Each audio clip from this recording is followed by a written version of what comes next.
অর্জুন সিং এর বাড়ির সামনে বোমা গুলি ঘটনায় এবার অর্জুনকে নোটিশ জগদ্দল থানার। অর্জুন সিং এর বাড়ির চারপাশে থাকা সিসিটিভি ফুটেজ চেয়ে অর্জুন সিংকে নোটিশ। এই মুহূর্তে সেই ছবি আপনারা দেখছেন। অর্জুন সিংকে নোটিশ জগদ্দল থানার এবং অর্জুন সিং এর বাড়ির চারপাশে থাকা সিসিটিভি ফুটেজ চেয়ে অর্জুন সিংকে নোটিশ পাঠানো হয়েছে জগদ্দল থানার পক্ষ থেকে। আমাদের সঙ্গে এই মুহূর্তে সরাসরি রয়েছেন প্রতিনিধি দেবপ্রিয় সরকার। দেবপ্রিয়, অর্জুন সিং এর বাড়ির চারপাশে যে সমস্ত সিসিটিভি রয়েছে তার ফুটেজে অর্জুন সিংকে ডেকে পাঠানো হয়েছে, কি তথ্য রয়েছে এই মুহূর্তে?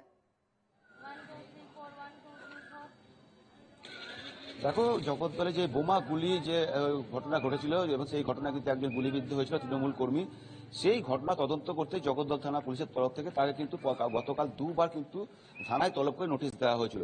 এরপর গতকাল গভীর রাতে কিন্তু তাকে ফের একটি নোটিশ দেওয়া হয় জগদ্দল থানা পুলিশের তরফ থেকে। যে নোটিশের উল্লেখ রয়েছে যে অর্জুন সিং এর বাড়ির চারপাশে তার ব্যক্তিগত যে সমস্ত সিসিটিভি রয়েছে সেই সমস্ত সিসিটিভি ফুটেজের চেয়ে আজ দুপুর 2টোর মধ্যে জগদ্দল থানায় কিন্তু জমা দেওয়ার কথাও কিন্তু বলা হয়েছে। যদিও কিন্তু এই মুহূর্তে ব্যারাকপুরের প্রাক্তন সাংসদ অর্জুন সিং তিনি বাড়িতে নেই, তার ব্যক্তিগত কাজে তিনি একটু বাইরে রয়েছেন, কিছুক্ষণের মধ্যে সম্ভবত তিনি আসবেন এবং তিনি এই সিসিটিভি ফুটেজ নিয়ে তিনি জগদ্দল থানায় জমা দেবেন কিনা তা নিয়ে কিন্তু এখনো সংশয় রয়েছে। কিন্তু গতকালের পর থেকে কিন্তু এই গুলি এবং বোমা চলার ঘটনার পর থেকে কিন্তু রাজনৈতিকভাবে যথেষ্ট উত্তপ্ত পরিস্থিতি রয়েছে জগদ্দল এলাকায়। এবং গতকালকে কিন্তু দিনে দুপুরে বোমাবাজির মতো ঘটনাও ঘটে। গতকাল ভোরের দিকে কিন্তু বোমাবাজি ঘটনার পর কিন্তু দিনে দুপুরেও কিন্তু বোমাবাজি ঘটনা ঘটে। এরপর ঘটনাস্থলে কিন্তু তার বাড়িতে বেড়ায় জগদ্দল মেঘনা এলাকায় তার বাড়িতে আসেন, অর্জুন সিংয়ের বাড়িতে আসেন রাজ্যের বিরোধী দলনেতা শুভেন্দু অধিকারী। তিনি এটা কিন্তু সরাসরি অভিযোগ করেছেন মুখ্যমন্ত্রী মমতা বন্দ্যোপাধ্যায় লন্ডনে বসে কিন্তু অর্জুন সিং এর বিরুদ্ধে ষড়যন্ত্র করেছে, তাকে কিন্তু মিথ্যে মামলায় ফাঁসিয়ে তাকে কিন্তু গ্রেপ্তার করার চেষ্টা করা হচ্ছে। এছাড়াও কিন্তু তাকে কিন্তু খুন করারও কিন্তু চেষ্টা করা হচ্ছে, এমনটা কিন্তু চাঞ্চল্যকর অভিযোগ করেছেন রাজ্য বিরোধী দলনেতা শুভেন্দু অধিকারী।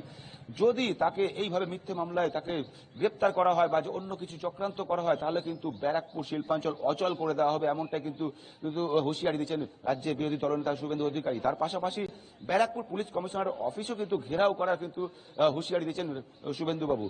এবং তার পাশাপাশি গতকাল ব্যারাকপুর পুলিশ কমিশনারের তরফ থেকে যে গুলি বোমা চলার ঘটনাটি সিসিটিভি ফুটেজ প্রকাশ করা হয়েছে, সেই সিসিটিভি ফুটেজ কিন্তু সম্পূর্ণ এডিটিং করা এবং ফুটেজ কিন্তু তার কিন্তু যে গুলি চলার ঘটনা কিন্তু যে ছবি সেই ছবি কিন্তু এডিট করে বাদ দেওয়া হয়েছে, এমনটা কিন্তু অভিযোগ করেছেন শুভেন্দু অধিকারী। কিন্তু এই গুলি চলার ঘটনার আসল ভিডিও তার কাছে রয়েছে কিন্তু এমনটা দাবি করেছেন শুভেন্দু অধিকারী।